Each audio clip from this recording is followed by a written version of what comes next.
everybody, welcome to this week's episode of the Championship Corner. I got Darien Harris on from Michigan State, super pumped. Before we get going though, man, I want you to share with the audience a wild and crazy story. Either it could have been a crazy locker room story, something like crazy a coach has ever told you, could have been from Pee Wee, college, pro, like it doesn't even matter. But what's a wild story? And then as soon as you as soon as you answer that, it's like just kind of introduce yourself, give a little bit of backstory, and we'll just start diving in. For sure, man, for sure. I mean, obviously, you play college ball. There's always wild and crazy stories. Yeah. Some you want to put out there, some you don't. Yeah, right. I think one of my kind of favorite and wild stories is comes from our 2014 year when we actually won the Cotton Bowls, when we came back to beat Baylor. We were down by 21 going into the fourth quarter against the highest powered offense in the country, came back and won. But it was to start the bowl week. So even prior to that, and before this day and age of like jersey combinations and all this craziness, Yeah, it was a really special occasion if you had a different jersey combo in terms of colors that you wore. So I was a junior at the time. I was on our Eagle Council, our leadership council. And before we went down to Dallas for the Cotton Bowl, we had talked with our head coach, Coach D, about what we were going to wear for the game. Yeah. And I think we decided that we wanted to wear white tops and green bottoms. He had not decided yet that. Somehow we got it to our equipment staff that he said that was okay. So get down there, going through practice all through the week. It's all good. And we get to picture day. And we come rolling out there as a team with white tops and green bottoms.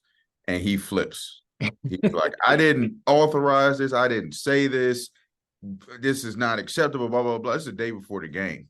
And so, to make a long story short, he ultimately had somebody that was still back here in East Lansing go to the equipment room, pick up the white pants, and fly down to Dallas within a 24-hour span. Oh, shit. Pants arrived before the game, and then we have one of the greatest comebacks ever. So we got to blame it on the pants. They weren't even there. That's insane. Yeah, they weren't there. No, they weren't there. And so that was like, obviously a crazy story in terms of like, we as players thought we could get away with something. Right. Yeah. But also just the power of college football and how quickly you can actually make something happen. Because it's not like this was like beginning of the week. This was the day before the game.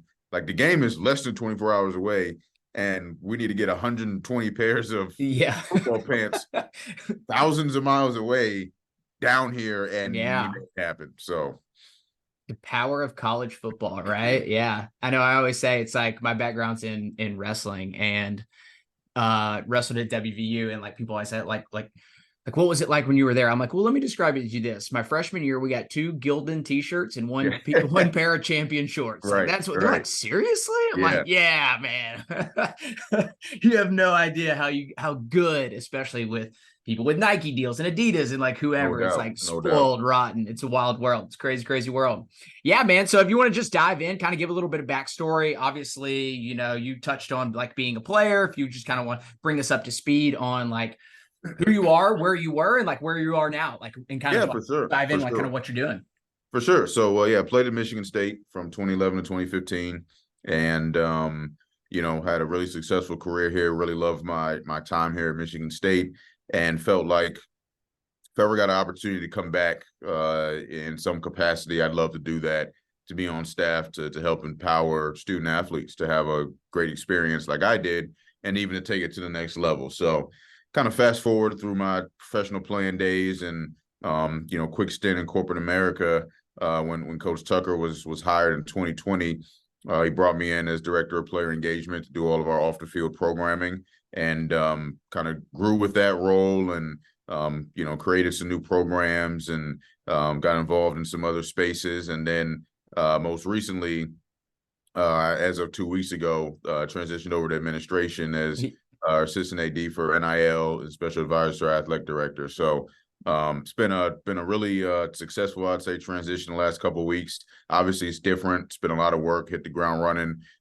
dropped in some fires but that's, kind of what you'd Part want to of do it, yeah. to be bored. And been obviously different, not being with football day to day, even to the point of not being, that directly affiliated with training camp for the first time in 16 years straight has been a Yeah. weird transition. But excited about the opportunities I have now to impact all 23 of our sports area at Michigan State and work with some different folks here, different coaches, and just, get a different experience. Yeah. I want to touch on, like, you used the word, like, when you were coming in, what was it? Player engagement. Is that kind of Yeah. like the title of it is? I'm a big fan of this word. So I'd love to know, like, kind of like what your meaning is behind it. And then, like, dive a little bit into like what you were actually doing. You mentioned, like, I came in to like help like empower these athletes, Yeah. right? Because I feel like that's a super empowering word, no pun Yeah. intended, right? Like, and so it's like, as you came in, what are some of the things? Because I know you created like a couple programs there and you were really like involved in helping them be humans Yeah. too, right? Yeah. Like, Absolutely. Yeah. figure life out, right? Because like college is this odd transition. Like, you get there and you figure, like, you have all the shit figured out, and then like you feel stressed and overwhelmed and anxiety, and it's like you don't even know, especially as a male athlete, right? It's No like you doubt. don't start talking to anybody, you don't start telling anybody, you just assume that you're just going to figure it out one day down the road. So I'm curious, like, what are some of the things that you did to empower those, and talk about some of the programs that you developed there? Yeah, no, you're spot on. So, the way I looked at it is, I've always said I had a phenomenal experience at Michigan State. I'm a two-time grad from here. Originally from DC and made East Lansing home base for me. And Yeah. I love being from the DMV, but it was just something about East Lansing. And your career often is defined by the success that you have in Right. your athletic field. And we were also fortunate enough to have a lot of success. We went 36-5 over my last 3 years playing here. Won a lot of games, won championships. All that stuff was great.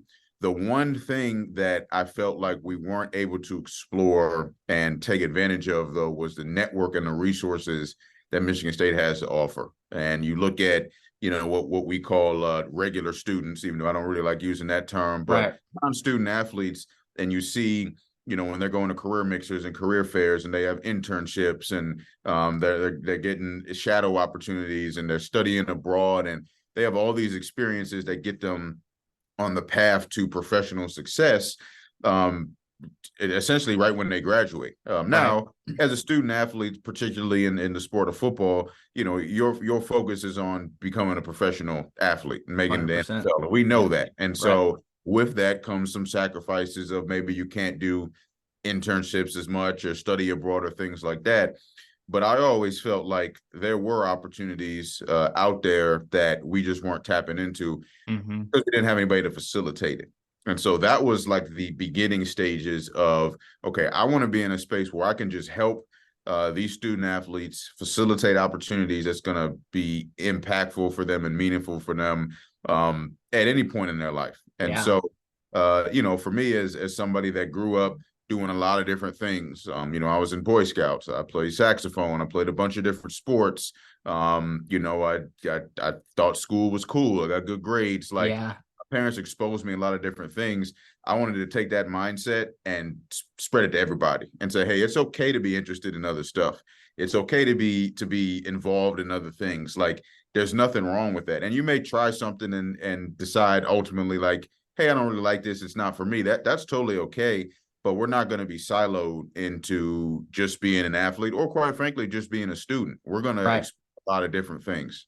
And so that was kind of the beginning stages of what it was. And when I think of player engagement, I think of engaging, the student athletes in ways that they may have not been accustomed to before, or they may not have seen before, they may not have known is out there. And the beauty of it was Coach Tucker believes in the work also. So that's how we were able to get a lot done.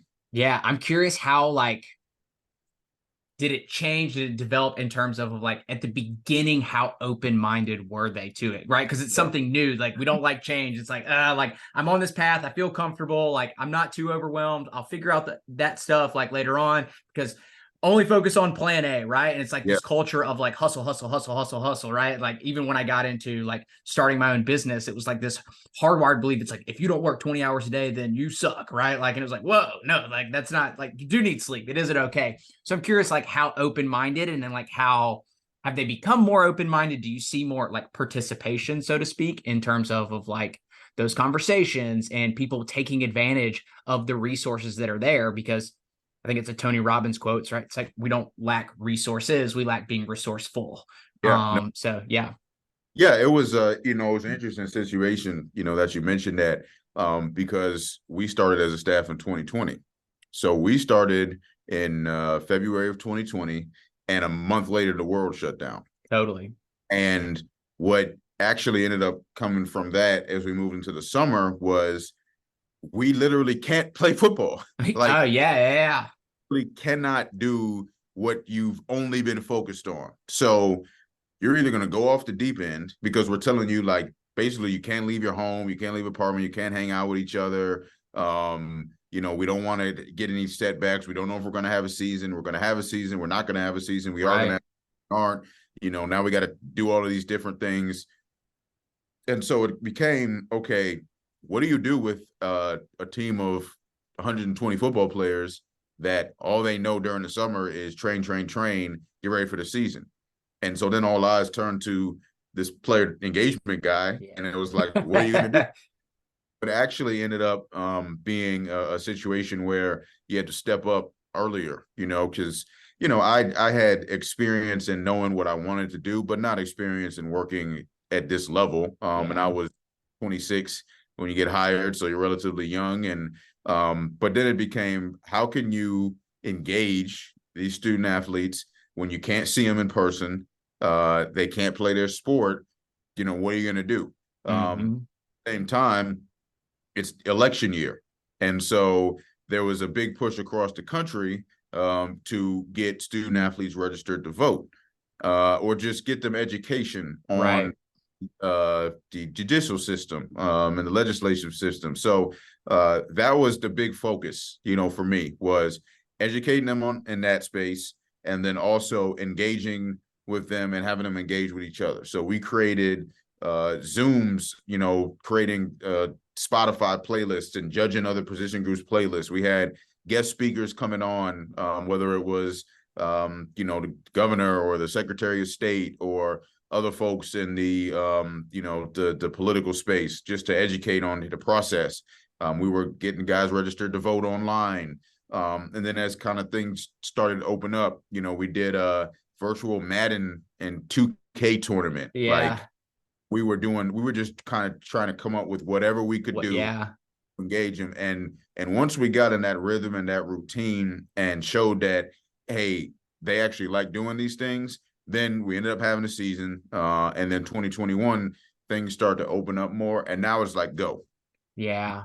Hey, now you've kind of earned the trust of the staff and of the players. So now it's kind of no holds barred. Now you can start putting into place what you're ultimately looking to do. And so that's when the weekly sessions started happening, and the focuses throughout the year and things like that. Yeah, it's interesting. Like, you, like, in that position at that time, it's powerful. I mean, it's a powerful position. It's like, it's a difficult position, because ultimately you're trying to shift the beliefs of 18, 19, and 20-year-olds, right? They come in of like, I know all, like, whether it's about voting, right? Whether it's about football, like whatever it is. And so it's fascinating to me, like, people in your shoes, people in those positions, what you're able to do, because to be able to view the world through a different lens is like critical for success, right? Like, you only know what you know, right? And being exposed to different ideas and different people and governors, and like, not a lot of people have that opportunity to get that exposure. So yeah, that's like super cool, super fascinating. So do you still do any of that work at all? Like, now that you have a new role, like, are you helping guiding like that new person in that position? Kind of like, what's your involvement now? Yeah, so it'll be definitely some still what I would call development or engagement, but just from the more so the NIL lens now. And then, the rest of it, has been passed on to Kurt Richardson, who's assumed the role of director of player engagement with football. He's going to do a phenomenal job. He's been doing player development, player engagement for years. He's worked with 500 NFL players, over 1,000 college players. Yeah. I don't. There really isn't any grooming there. I mean, I need things from him, to be honest. So it's gonna be a great transition there. Pretty seamless transition, I feel like. And this was the next step for me. But yeah, it is, a little bittersweet when you're kind of not necessarily leaving behind, but just transitioning on from that day-to-day interaction with one team, with your guys, or women that you're working with, that you essentially, as we're going into year 4 now with Coach Tucker, that you build relationships with since the recruiting process. Yeah. So now you see our recruiting classes come in. It's like, hey, I know your family. I remember when you sat in my office on a recruiting visit and we're making a decision. Now you decide to come here. Now I'm helping you move in. Now you're starting, 2 years. Now you're thinking about the NFL. And I mean, so to see that process, especially with men and women that you recruited, young men and women that you recruited from high school, that's special for sure. But again, it is part of the transition, and what we've established, and I always say this, like I don't see any competition when it comes to player development. I think every country should be buying in. That's one space where ideas are bounced off each other a lot in the country. But I do feel like we have the best player development program in the country, for sure. And I hope everybody feels that way. Right. You actually care about your student athletes. So what we've built up, will continue, and it'll definitely continue to make an impact. Yeah. So as you've transitioned, I know it's super new with like NIL, but like, man, I guess I just got to ask, like, how crazy of a world is it? Like, this is new, right? Like people, not everybody, but I mean, like, there's some people making some crazy money in this, right? Like, so like, I guess just kind of like help lay the foundation for everybody. Now that you kind of like have dipped your toe in the water a little bit of that world. Cause I think everybody's still trying to figure it out. I think the NCAA, I think because it's so new, it's like, okay, like where are we going with this? We're not really sure yet. Absolutely. Yeah. I mean, it definitely is new. And even, this is year 2 of it. It was July of 2021. It is still new because things are ever changing. So it's not something been like stagnant, and in terms of like the rules or the regulations or how it is, like the sport, like sports change, rules change and stuff, but like football is still football. Right. Yeah. It's still soccer, basketball is still basketball, like hockey's hockey, like, so even if you've been coaching for 20, 30 years, like, yeah, you may have to adapt with some times or stuff like that. But at the end of the day, it's still weight room, conditioning, bigger, faster, stronger. Like, that's it. With NIL, everything changes so rapidly. And because of that, people are trying to figure out, where to fit in and where their place is. And what doesn't help is when misinformation spreads. And so, when, what is this person making? What is that person making? Is this true? Is that true? Is it really that much money? Is it not that much money? Yeah. Are they getting the money? Is this legal? Is it not? Like, there's just so much to balance, which is why you need somebody to focus on it. And so it's been a great experience to kind of consolidate our NIL focus, to myself, to Alex Bresky's our assistant AD, for compliance and risk management, and then Ashton Henderson, our deputy AD, who oversees multiple units, and one of those was the NIL space. So to bring it down to us 3, really focused on it on a everyday basis, every second of the day, it's going to be really beneficial for the department. Yeah. How much? Let's go from like the player standpoint, like as they're coming in. How much is misconstrued in their minds as they step foot on campus in terms of you having to sit down, like, let me educate you on actually how this works? A pretty good amount, now some of the stuff that they do come in saying is accurate, and everybody's going to have different approaches to NIL. The big conversation and topic right now is on collectives, and collectives work as any business, any entity. There's different budgets, there's different valuations. Like, everything's different. So that's not streamlined either. So they Right. will come in, and in every sport too, it's every sport now, and say, well, I heard, I could get this much at this school, or I can get this at that school. And, you just kind of have to figure out, is it true? Is it not true? While at the same time educating them on, like, hey, we don't cut a check to you. Like, we don't Yeah. but you get paid. This is not like, you're not going to sit down and Extort me. yeah, exactly, because we can't. What I mean? Right, right, right. Cannot do that. It's on these entities or these brands or whatever, to decide what to pay you. Just like, Under Armour didn't sit down with the Warriors and decide what to pay Steph Curry. Nike Right. didn't sit down, from day one with the Cavs and say, we want to pay LeBron this, and LeBron's deciding between, do I want to get drafted by the Cavs or get drafted somewhere? It's like, no, the Cavs, he plays for the Cavs, and he also signed with Nike. It's the exact same thing here. It's like, Yeah, you it's a good analogy. decide to go to, and then you can also sign to a brand, a collective, or whatever it is. And so that's part of the job too, is definitely, you want to educate during the recruiting process, the parents, especially, and the recruits, but definitely the parents, because again, you don't want them to get caught, with misinformation and making a decision that they ultimately regret because of something they heard. And I think that's the hardest part, because you could be educating somebody and almost losing their commitment, or losing their them actually liking you, because they don't like what you're saying, even though you're Right, just trying to provide the right information. But right. then, well, all you're saying is, you don't have NIL, so I'm gonna go somewhere else. It's like, we're not saying that. It's just that somewhere else is not necessarily telling the truth, but Right. it's that across sometimes. Yeah, yeah, yeah. What's been like the most unique, fun thing, obviously, from going from one sport to 20 plus sports? What's kind of been unique and fun about that?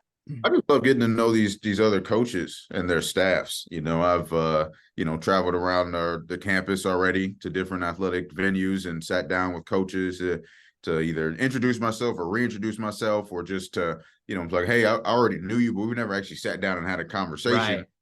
Because we've either seen each other at an event, or I've waved at you while you're on the court or whatever, when I came to support you at a game. And so I love all sports. Like, there's not a sport or a piece of Right. competition I don't like adore, with a passion. And so for me to get to go and sit with Coach Nightingale from hockey, it was great, to get to sit with Coach Fraley from women's basketball, sit with Coach Johnson from volleyball, to go watch their practices and see their operations. Like, that's incredibly fun for me, just as a fan of sports in general. But also, I get a chance to impact their student athletes, and it's going to take some time. But I've loved working with football because it's a sport I play. So I know I Right. care about that program, but I have an incredible passion for women's sports, and so seeing them succeed on a high level is really important to me. And this is one of those spaces where we can make an impact, Yeah. and we've already seen the impact. The NCAA women's basketball tournament last year, we've seen the impact of investing in women's sports, and so if we're able to continue to do that, which I now have a hand in, that excites me. It's interesting you bring that up. I feel like a lot of, especially women's basketball, most people listening know, like, I'm pretty involved in like the college gymnastics world as well. It's like those sports seem to be freaking on the, like, big on the rise, like viewership, getting, like, being on ESPN more than once a year, like whatever it is. It's like, I feel like women's sports is like really taking off. They're dominating in all facets. They're definitely on the professional level, for sure. I mean, you turn on, any sports network or any, Instagram page, and you see that this absolute domination, and records are being set. I mean, I think Asia Wilson just dropped 53 the WNBA, a couple of days ago, and Sabrina Ionescu broke the 3-point record at the 3-point contest during All-Star Weekend for men's and women's, hit more than Steph Curry did. And it's so you see these records being broken, and it's phenomenal, and then you go and you look at the NIL space, you look at how these women are representing themselves, but also representing others and giving back to the community and, inspiring the next generation. It's great to see. Yeah, totally. What do you feel like will continue to help like propel them forward? Yeah. I think it's getting people to, as you said, to come out, to fill arenas, to fill stadiums, turn the TV on, and just see the product. And when you see the product, I feel like you get a new respect. Like when your eyes are exposed to that, like when you get to go out and watch like practice, and it's like it's a whole different level.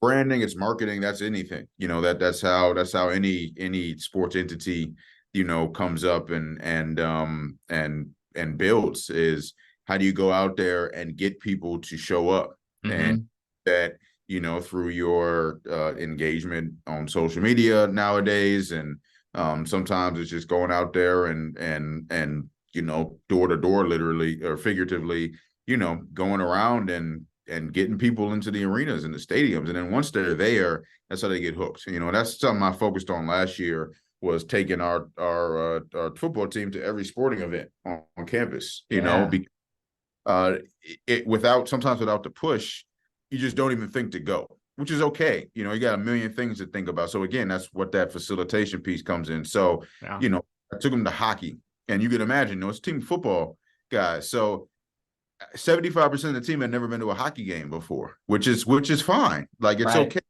But then they go and they're like, I had a fantastic time. We took the whole team to a volleyball game. We went to gymnastics. We went to a wrestling meet, and then they get in there and they're like, oh, other people come watch too. It's like, yeah, imagine. But you don't know. And that's okay. It's ignorance, but it's okay that they're, because they should be, because maybe they didn't have access to that. Maybe they were, if we get guys from the South, hockey's just not going on there. For me, from the East Coast, I knew soccer and lacrosse were big because I'm from Maryland, but somebody from the Midwest, maybe lacrosse is not a thing. So how would you even know to go explore it?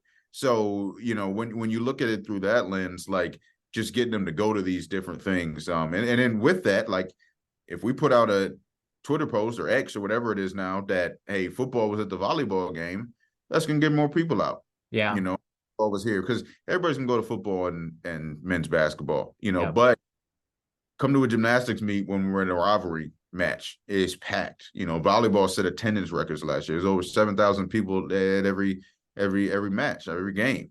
That's a lively, setting to be in, and it's fun.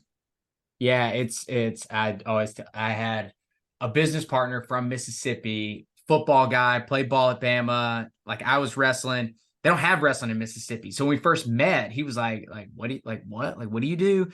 And then he watched me start training some guys, and years later, he was telling all his football players, bro, y'all need to go wrestle. Like, you're not tough enough. Like, get over there. You're not tough enough. Go. So it's just interesting, especially at a young age too. It's learning, like you said, you were exposed to so much. And that's so important for a gazillion reasons, beyond the athletic benefits.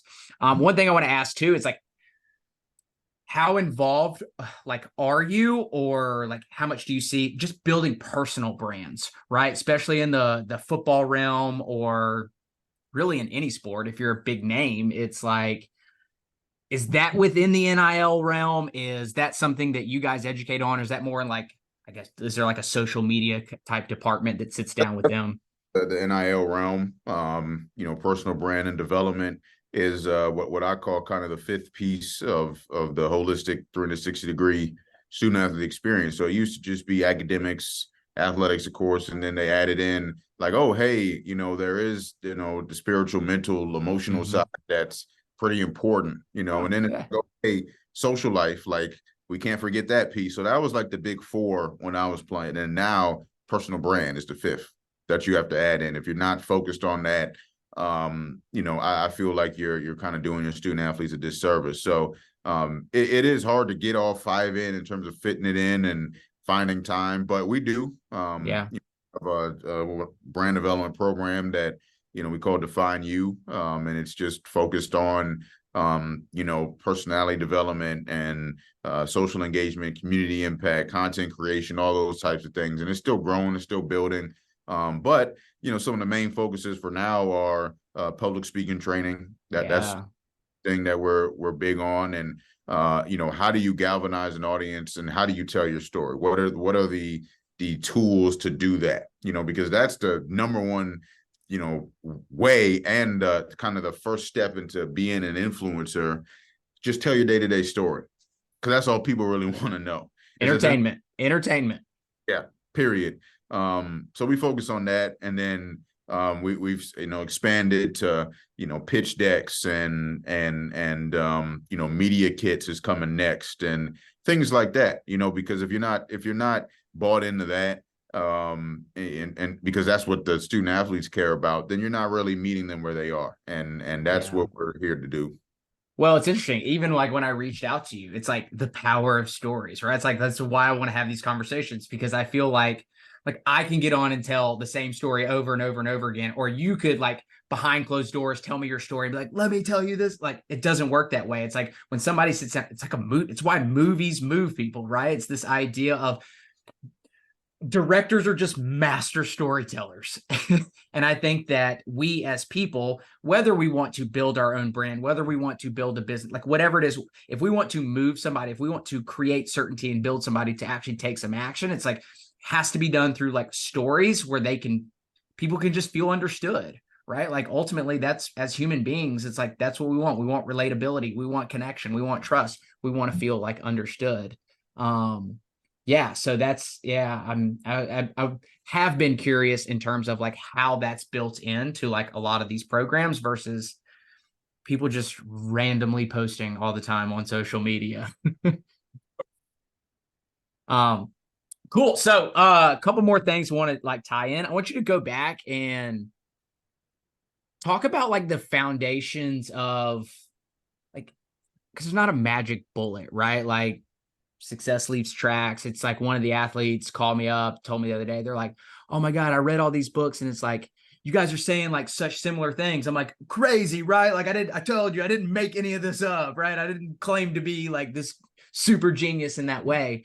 So going back to like when you were, because I feel like the ability to have that success, like as a player, as an athlete, and to get exposure to what that feels like.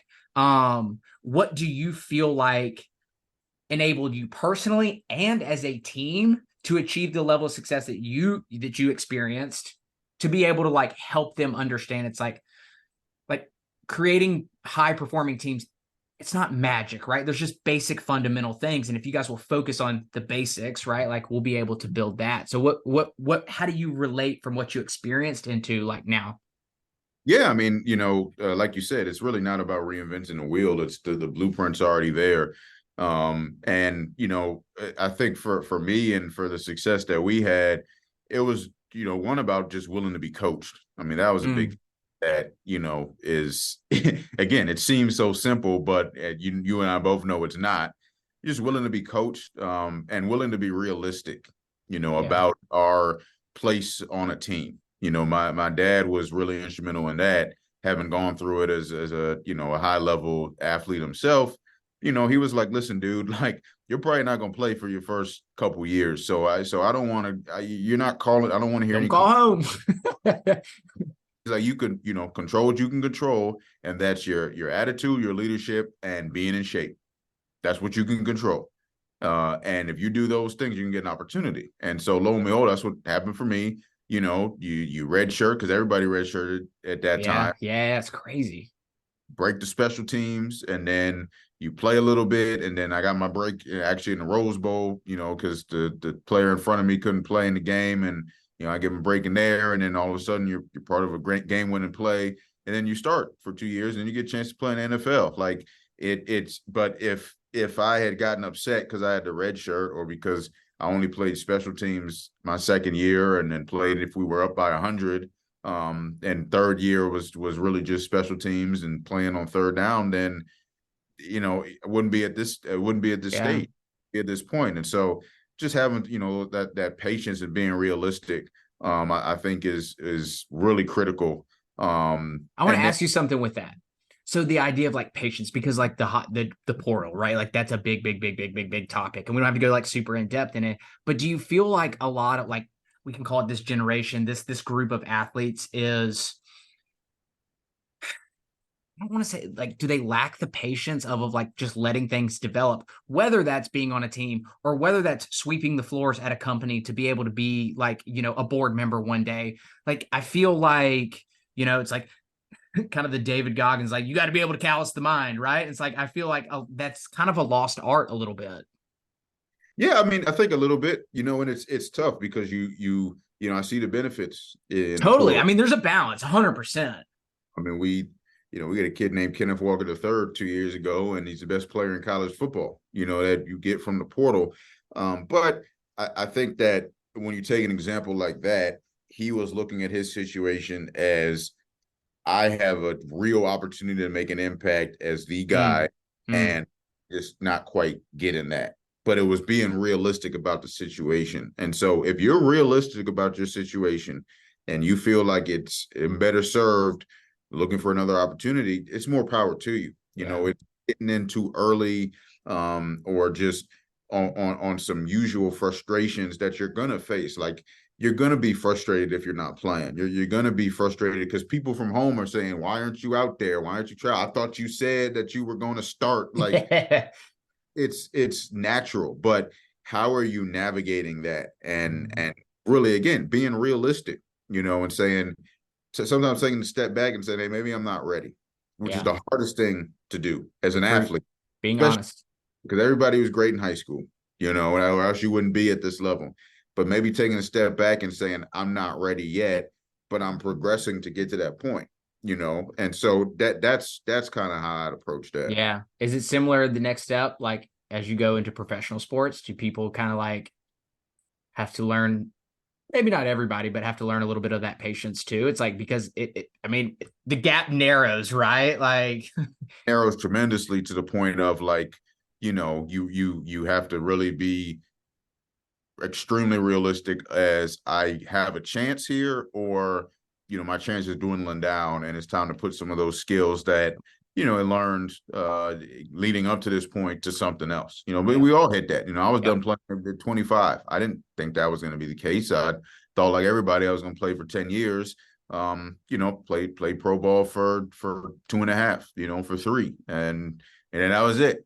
Yeah. you know, and could I kept going? Could I kept trying? Could I have landed on a different team? These other leagues pop up? Yeah, sure. That those opportunities were there, but again, it was being realistic, and Mm, in my mind, it was over. And yeah. so, that pro thing is even more different because, like, sometimes it's luck, sometimes it's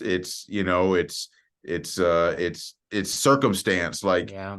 a lot of things outside of your control, that do happen at the pro level and the college level. Sometimes that impacts those situations. Yeah. And I think it was like, I want to say it was Herm Edwards. I heard like say it's like specifically like the NFL, it boils down to like, it's a systems game, right? And do you land in the right system? So a little bit of the luck kind of type thing, like you're saying, is it's like you could not land in the right system, and it's like it's gonna be a long road.